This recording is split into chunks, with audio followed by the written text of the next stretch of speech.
সমুদ্রের মাঝখানে সারিবদ্ধভাবে দাঁড়িয়ে থাকা ছোট ছোট কাঠের ঘরগুলোকে প্রথম দেখায় অনেকের কাছেই অবাক লাগতে পারে। দূর থেকে দেখলে মনে হয় যেন বিশাল সমুদ্রের বুকের উপর কেউ ছোট একটি গ্রাম তৈরি করে রেখেছে।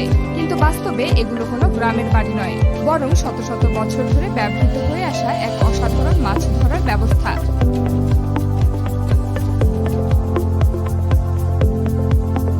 বিশেষ পদ্ধতিকে বলা হয় বাগান ফিশিং বা লিফট নেট ফিশিংও বলা হয়।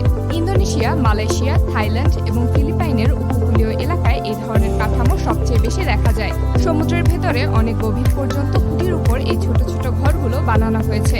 অবিশ্বাস্য হলেও সত্য, এই মাছ ধরার পদ্ধতির ইতিহাস কয়েকশো বছরের পুরনো। আধুনিক প্রযুক্তি আসার বহু আগে স্থানীয় জেলেরা এই অভিনব কৌশল বের করেছিলেন। আশ্চর্যের ব্যাপার হলো তারা একটি ঘর থেকে আরেকটি ঘরে যাতায়াত করার জন্য দড়ির উপর দিয়ে হেঁটে যান। আপনারা আমার কাছে এই কাজটি কঠিন মনে হলেও তারা এতটাই অভিজ্ঞ যে তারা ঘন্টার পর ঘন্টা এই দড়ির উপর দিয়ে হেঁটে যান।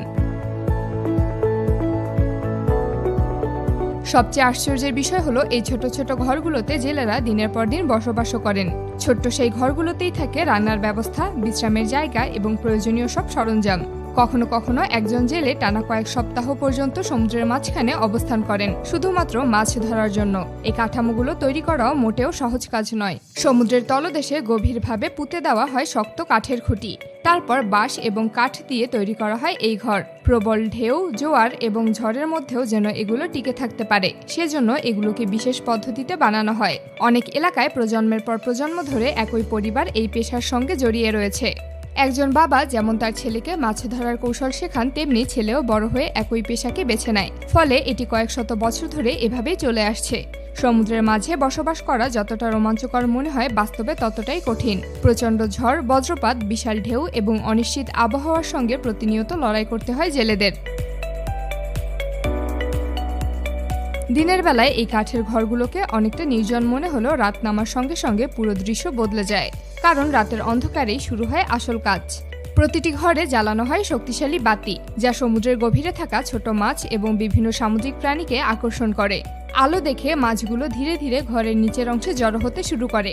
যখন পর্যাপ্ত পরিমাণ মাছ একত্রিত হয়, তখন জেলেরা নিচে থাকা বিশাল জালটিকে ধীরে ধীরে উপরে টেনে তোলেন। মাত্র কয়েক মিনিটের মধ্যেই শত শত মাছ জালের মধ্যে আটকা পড়ে যায়। এই পদ্ধতিতে যদিও একেবারেই অনেক মাছ ধরা সম্ভব হয় না, কিন্তু তারা যখন এটা বারবার দিনের পর দিন করেন, তখন একসাথে অনেক মাছ ধরা সম্ভব হয়। একটি বড় বাগান প্ল্যাটফর্ম থেকে প্রতিদিন কয়েকশো কেজি পর্যন্ত মাছ ধরা সম্ভব।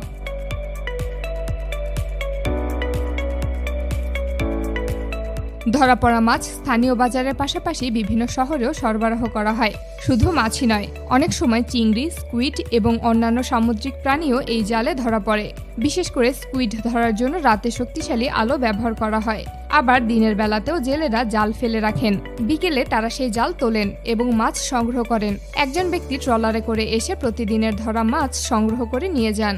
ইন্দোনেশিয়ার সুলাওয়েসি এবং মালয়েশিয়ার কিছু উপকূলীয় অঞ্চলে এমন শত শত প্ল্যাটফর্ম একসঙ্গে দেখা যায়। দেখে মনে হয় সমুদ্রের উপর কোনো গ্রাম গড়ে উঠেছে। অনেকের কাছে এটি শুধু মাছ ধরার একটি পদ্ধতি, কিন্তু যারা এই পেশার সঙ্গে জড়িত তাদের কাছে এটি জীবন, সংগ্রাম এবং বেঁচে থাকার লড়াই। সাধারণত এই পদ্ধতি তারাই ব্যবহার করেন যারা বড় ধরনের ট্রলার বা নৌকা কেনার সামর্থ্য থাকে না। আর তাই সমুদ্রের মাঝখানে সারিবদ্ধভাবে দাঁড়িয়ে থাকা এই অদ্ভুত কাঠের ঘরগুলো দেখতে যতটা রহস্যময় মনে হোক না কেন, এর পেছনে রয়েছে এক বিস্ময়কর গল্প। শতাব্দীর পর শতাব্দী ধরে টিকে থাকায় এই পদ্ধতি আজও প্রমাণ করে আধুনিক প্রযুক্তি ছাড়াও মানুষের অভিজ্ঞতা এবং সৃজনশীলতা কতটা অসাধারণ হতে পারে।